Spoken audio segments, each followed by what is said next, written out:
Welcome to New York.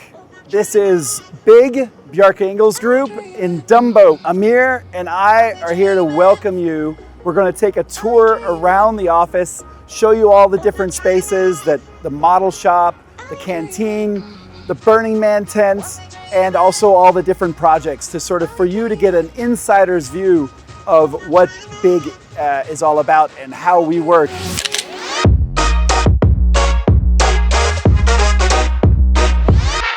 Dumbo is in Brooklyn, but the part of Brooklyn that you can actually see Lower Manhattan, right next to the Brooklyn Bridge, and this is the Manhattan Bridge. So Dumbo stands for down under the Manhattan Bridge overpass. I've been dreaming.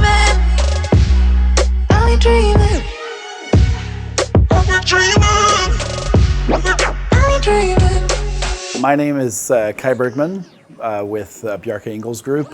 I'm one of 17 partners, and we're here in our new office in Dumbo, New York. Dumbo is great, both from sort of looking at the skyline of New York.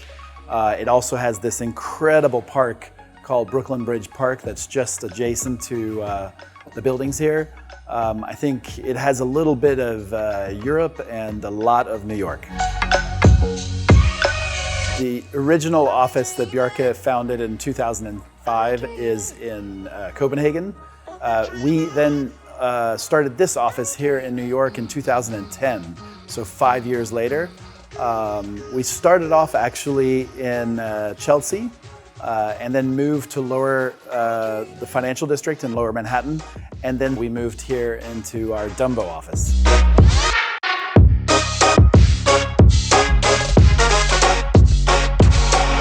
We're about 240 architects here in New York. We also have an office of about 240 in Copenhagen, and then a new office also in London, which is about 20 people. So we're almost 500 architects globally. The offices are actually structured so that each office is working on the kind of region or the area that the office is closest to. So here in New York, we actually work on just projects in the Americas, North, Central, South, for the most part. And then we have also the office in London that's primarily on projects that we're doing in the UK. And then the Copenhagen office is really the whole world, everywhere else, Middle East, Asia, of course, Western and Eastern Europe. So we kind of divide the work amongst the three offices.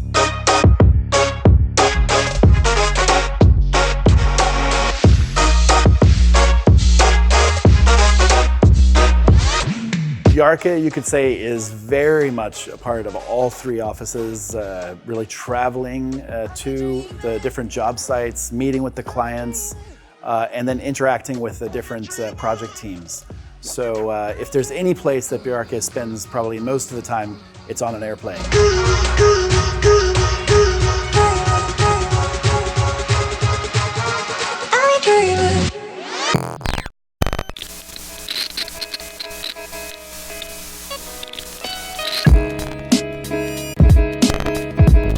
We like our designs to respond to their surroundings. We like them to inherit their attributes from the challenges and potentials of their environments. Like, for instance, this court scraper in Manhattan that combines a courtyard with the density of a skyscraper, creating a warped pyramid on the waterfront of the city. So essentially, our buildings end up looking different purely because they perform differently.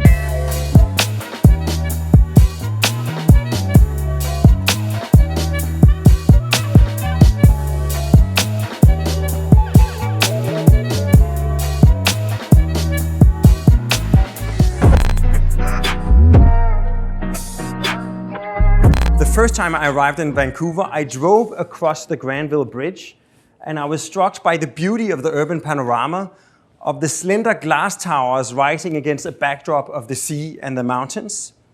And right here where Granville Bridge triforks, we've been invited to reimagine the gateway to the city. This is already a site in transformation.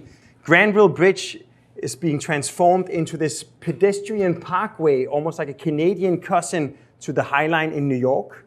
And right where this new green promenade touches downtown, it's going to create a new urban oasis, which is going to become our new neighborhood. So first of all, we thought, why don't we reimagine the traditional urban podium and turn it into a lively village full of alleyways and plazas for like a dense, lively urban environment of like restaurants and retail underneath a green carpet of grassy roofs and under the canopy of the bridges. And for the tower, there's a general 30-meter setback requirement from all the bridges to ensure that nobody lives too close to the bridge, reducing our tower to this like tall, slender triangle. But also to respect the neighboring park, we had to sort of reseat our silhouette to ensure that they get daylight and sunshine, reducing our footprint to only 600 square meters. But then we were thinking, if the 30-meter setback has to do with ensuring a minimum distance, as soon as we rise above and beyond the bridges, we can actually come back out and maximize the areas with the greatest views and the most abundant sunlight.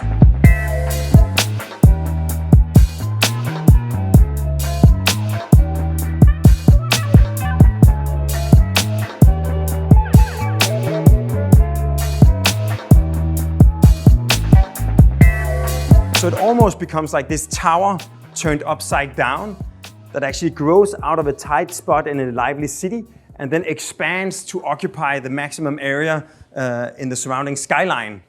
In a way, you can see Vancouver House as a contemporary Canadian evolution of the Flatiron that takes the residential high-rise one step further into the future. As you approach the Vancouver House, you'll find that the experience extends from the outside all the way inside. The tower and village are clad in bead-blasted stainless steel to provide an elegant shade of silver to the Nordic light of the Vancouver skies. But as soon as you get nearer, the cool Nordic tones are contrasted by a liner of warm glows of wooden courtyards or copper-clad balconies.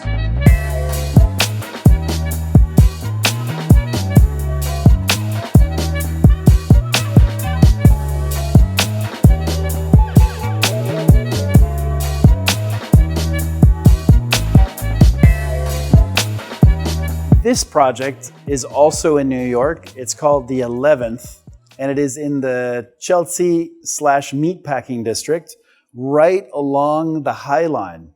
And Doug Stechschulte is the project leader of this project. The western tower here is entirely residential. The eastern tower has hotel in the bottom half and serviced apartments above. And the real challenge of the site, which we were trying to solve, is how to put this much area into the existing zoning volume. 2 towers were required as part of the master plan for the site. So the challenge was to find a way that you end up with 2 towers which are both good, not one front tower and one back tower. And you also want to avoid having the residents in this tower look into the units of this tower and vice versa. So that's how you can see the 2 towers are kind of dancing with one another in a way that also responds to the context. I'll be dreaming. I'll be dreaming. I'll be dreaming. I'll be dreaming.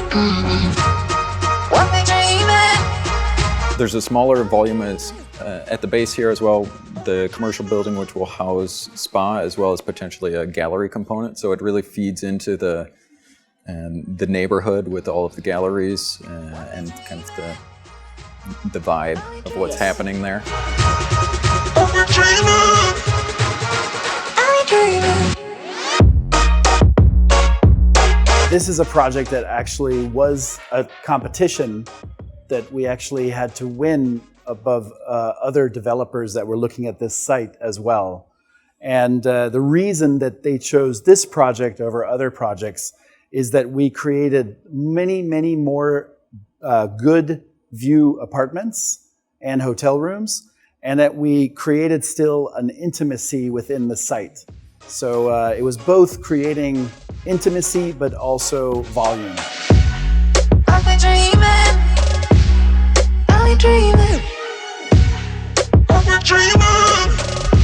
One of the projects that we're working on here in New York that just broke ground, so it started construction last week, is the Spiral, or otherwise also known as the Park Scraper. And Domenica is the project leader and has been working on this the last 3.5 years or so. So you're looking here at a 2.3 million square feet office tower with each floor equipped with a terrace. So basically each floor will have an access to a landscape area that we consider a huge asset to an office space.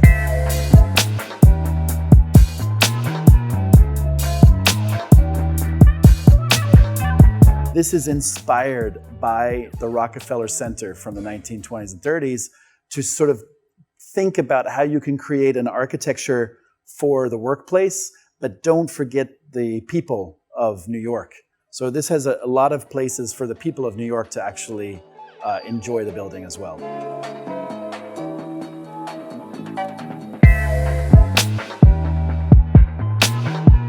We want to bring vegetation to every floor of a building, and we want to take the vegetation from outdoors indoors. We think that that actually creates a healthier place to work.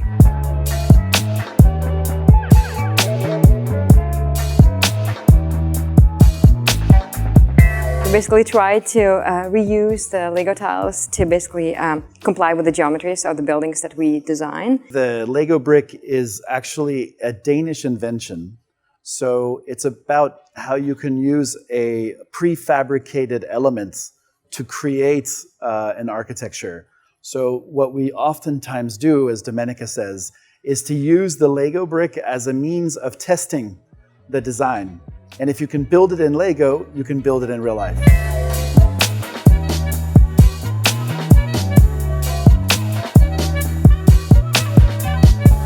We actually designed this specific one for Olafur Eliasson has a kind of installation that he takes around the world for children to build Legos in all white, their imagination. What is their future city? Or what is their future desire, dreams for cities? I'm dreaming.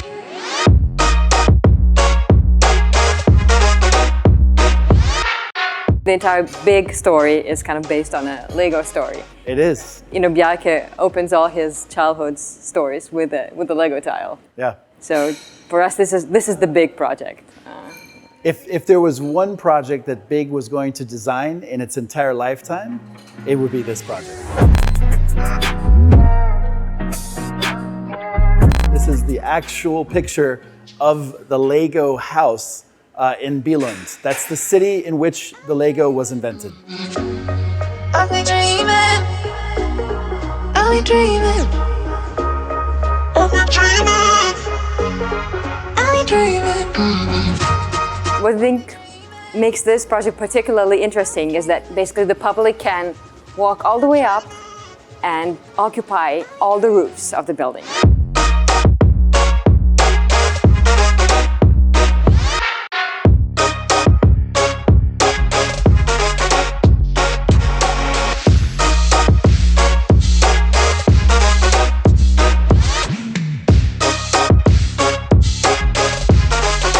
So the entire roof is actually open and free to the public, and the entire street level is open to the public. So that makes the building very accessible and also very democratic.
do a little bit of everything, and I think that for us, the maquette or the model making is a really important piece. So we definitely use all of the digital media and the software, but model making is a very, very important part of our design process.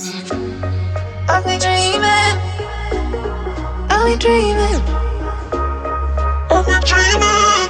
This gallery includes both our work from previous projects, and it includes also the materials that we have collected on our various projects. So it's very important for us to keep all of the projects as a kind of brain of Big, so that we can actually see the work that we've done over the years that we've been working here in New York.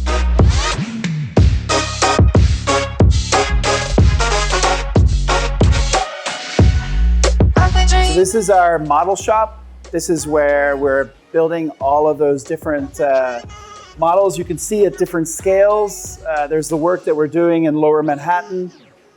And we still are sort of growing into the model shop.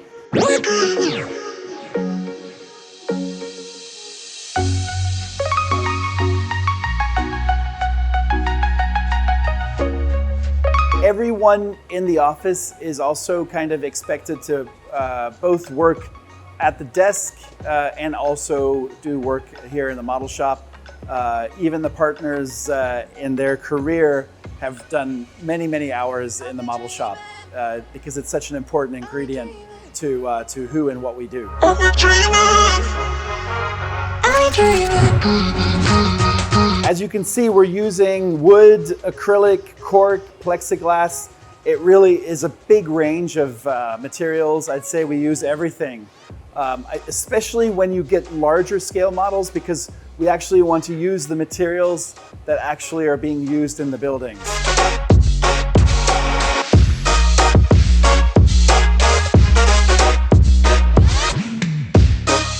Mecca is conceived as an integrated part of the new revitalized waterfront of Bordeaux.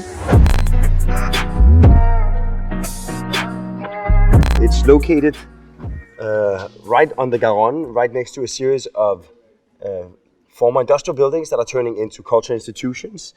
The historical bridge of Eiffel that's going to turn into sort of a Bordeaux interpretation of the High Line.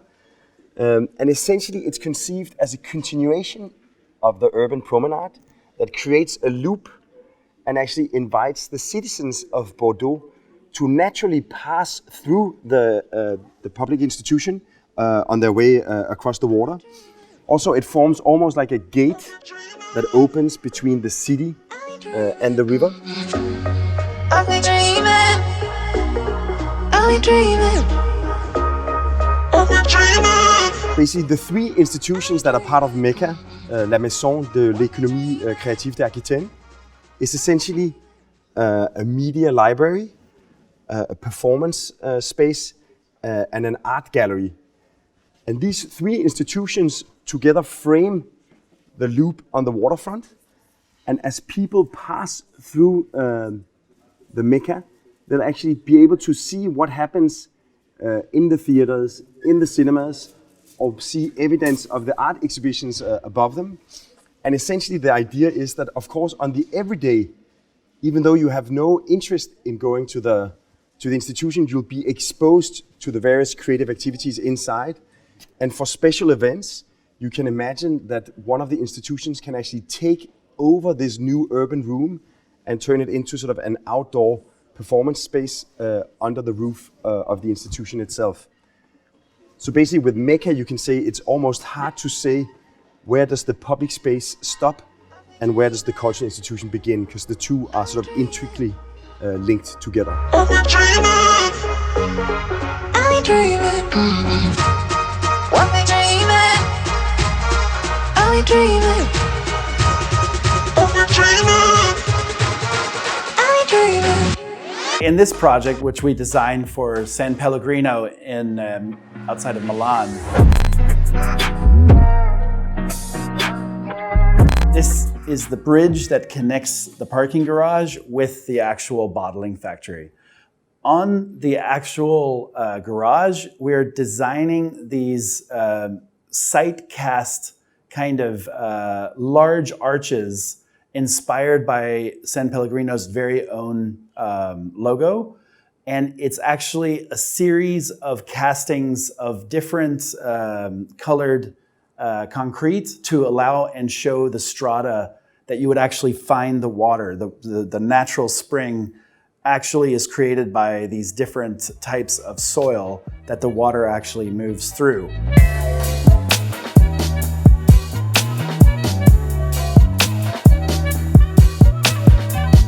This is actually like a working factory where they bottle all of the water actually.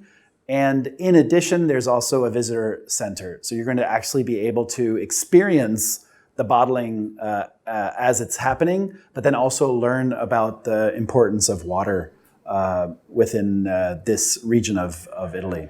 So it's almost like a conceptual section cut that visitors of the earth that visitors can experience. Yeah, exactly. So I think what's super nice is to provide kind of a tactile quality so that even the people that are actually casting these in situ concrete elements are actually thinking about how they're going to layer this.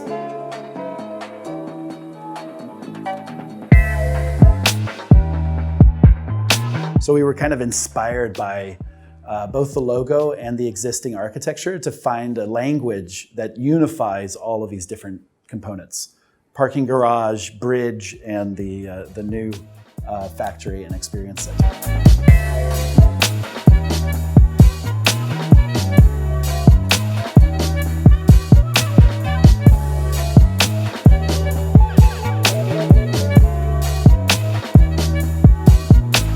So the Big U is a project that we've been working on for almost 6 years. And you may remember the storm called the Superstorm Sandy, which knocked out the power of all of New York. This is now a way to protect New York against future storms and against future sea level rise. So it is 2.5 miles of coastline. This is the Williamsburg Bridge right here. And we have the FDR, the road that runs along the coast. I've been dreaming. I've been dreaming.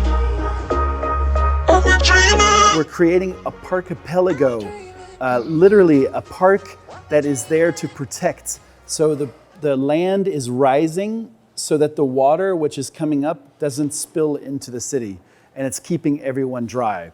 So another name that we have for this is the dry line. And that dry line is now going all the way around New York and back up on the western side in the future to provide 10 miles of protection against sea level rise. I've been dreaming. I've been dreaming. So this project, the Big U, was an outcome of a competition called Rebuild by Design, RBD. And the same organization which was doing the RBD in New York then transplanted and created RBD in San Francisco. And that is a master plan to look at the entire San Francisco Bay. I've been dreaming. I've been dreaming. I've been dreaming. I've been dreaming. One of the things that is very important about creating big culture is actually having a few things that we share and do together. Every 3 years, we go on a big study trip. In the past, we've been to China, to Japan, to Switzerland. This year, we're going to Burning Man in Nevada, where we're going to be, all Bigsters are going to be sleeping in these tents. And we're going to be staying out on the desert for a week. And then we're going to be building this art installation called The Orb.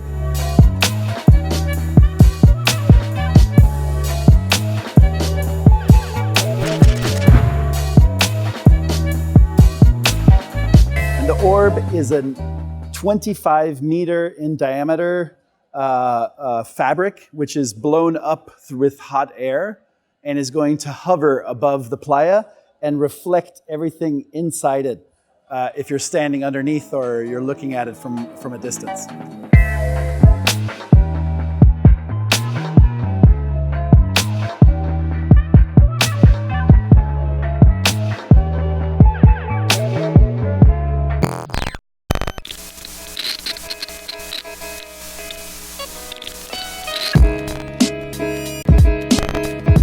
The way that we structure the projects themselves, we have definitely a team that starts the project in the conceptual stage, and really we'd like to maintain that team working on all phases of the project. I've been dreaming.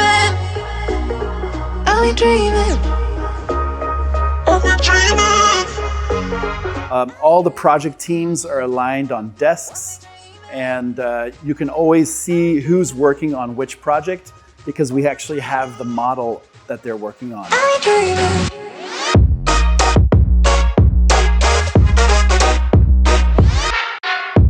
We also bring different expertises to the projects as they actually get built. So there's a whole kind of technical side and the kind of detail and implementation and construction techniques that we also bring at a specific time in the projects that we build. Dreaming. I've been dreaming. I've been dreaming. We have a very close relationship with many manufacturers who come to the office, and we kind of go through design charrettes and workshops to actually develop a specific furniture or specific lighting for a given project. And I really look out and look for the types of manufacturers that are actually innovating. For us, it's very exciting to be thinking about what the architecture of the future really is and what materials are out there that actually support that. We're looking at even newer technologies that are actually a model that is in VR and AR that is shared between offices, shared between manufacturers and clients, that you can actually design from a tabletop in 3 dimensions.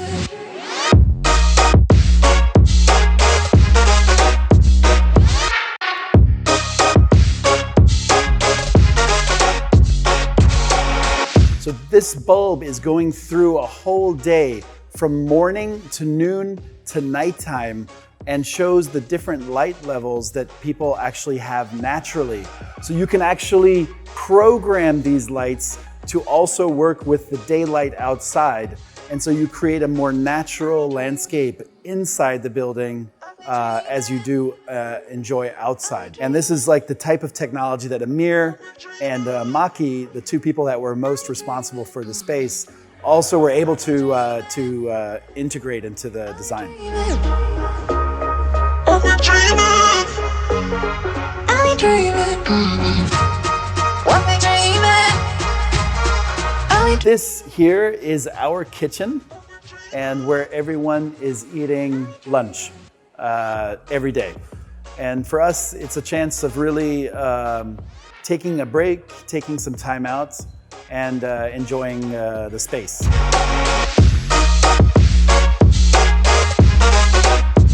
It's a very important part of what keeps us thinking and conversing. So it's not only about work, it's also actually getting to know each other. I've been dreaming. I've been dreaming. When everyone is sitting down, you can't actually almost talk because everyone is talking to each other. So it's a great place. I've been dreaming.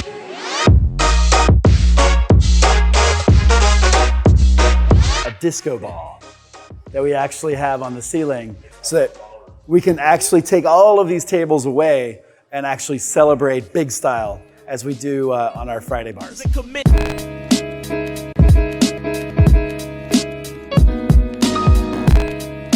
Basta. All right.